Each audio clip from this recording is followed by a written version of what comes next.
अल्हम्दुलिल्लाहि रब्बिल आलमीन अस्सलातु वस्सलामु अला रसूलिल करीम व अला आलिहि व अस्हाबिहि अजमाइन। बिरादरान इस्लाम, अस्सलामु अलैकुम व रहमतुल्लाहि व बरकातुहू। बनी इसराइल के तज़किरे में इससे पहले 44 आयात का तर्जुमा हो चुका है।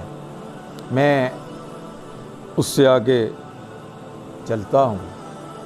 अल्लाह ताला ने इरशाद फरमाया कि वस्ताइनु बिस्सब्र वस्सलाह। पिछले सबक में नमाज, ज़कात और राह हिदायत का तज़किरा किया गया था। किताबुल्लाह की तालीमात का ज़िक्र फरमाया गया था।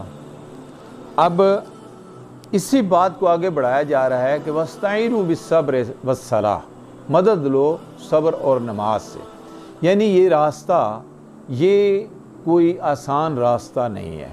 ये रास्ता फूलों की सेज नहीं है।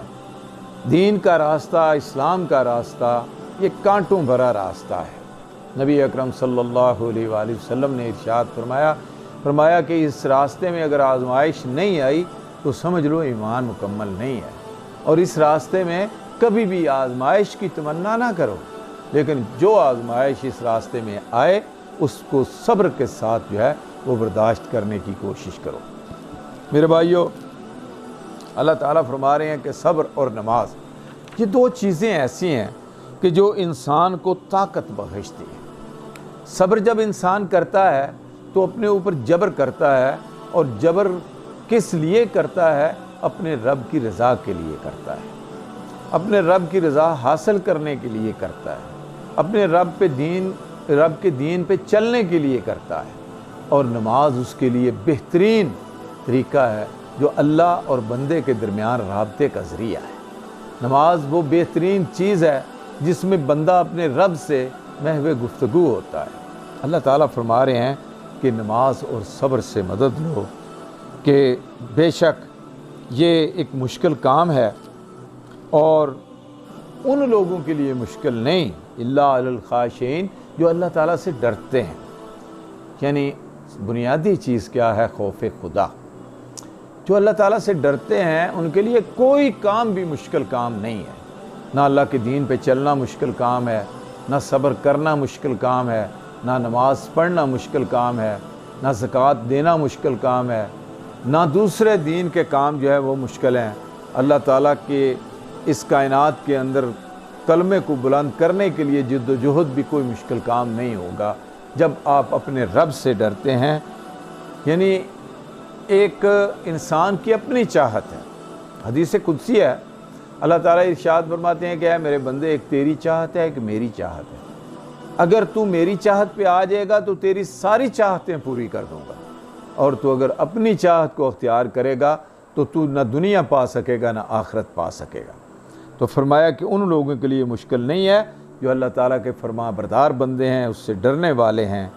अल्लज़ीना यज़ुन्नूना अन्नहुम मुलाक़ू रब्बिहिम व अन्नहुम इलैहि राजिऊन। फरमाया कि जो समझते हैं कि आखिरकार अपने रब से मुलाकात करनी है। यानी उनके ज़हन में ये बात है कि अपने रब से मुलाकात करनी है। इसी बात को अल्लाह ताला सूरह अल-हाक़ा में इस तरह इरशाद फरमाते हैं कि जब बंदों को उनके नामा अमाल दिए जाएंगे तो जिन बंदों को दाएं हाथ में नामा अमाल दिए जाएंगे वो बंदे खुश होंगे, अहलो अयाल को दिखाते फिरेंगे कि देखो हमारा नामा अमाल, और साथ ये बात कहेंगे कि इस मुलाकात का मुझे यकीन था कि मैंने अपने रब से मुलाकात करनी है।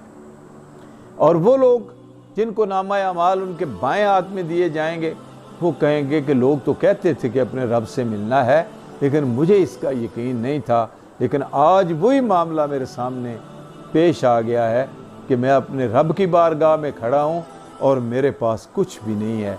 तो अल्लाह ताला फरमाते हैं कि वो समझते हैं, अल्लाह ताला से डरने वाले लोग जो है वो समझते हैं कि उन्हें अपने रब से मिलना है और उसकी तरफ ज़रूर पलट के जाना है।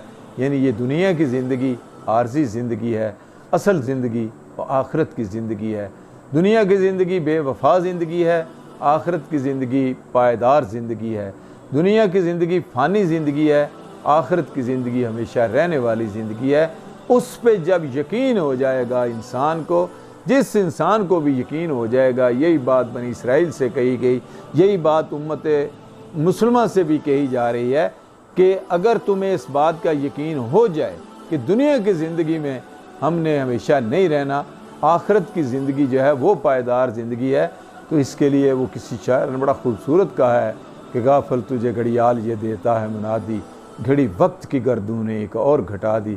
میرے بھائیوں، دنیا کی زندگی کو ہم نے چھوڑ کے آخرت کو سدھارنا ہے۔ میں اللہ تعالیٰ سے دعا کرتا ہوں کہ اللہ تعالیٰ کی بارگاہ میں جب ہم جائیں ہمیں شرمندگی کا سامنا نہ کرنا پڑے۔ دوسرا بنی اسرائیل کے متعلق اگلا رکوع جو ہے، اس کے بارے میں انشاءاللہ اگلے سبق میں۔ وآخر دعوانا الحمدللہ رب العالمین۔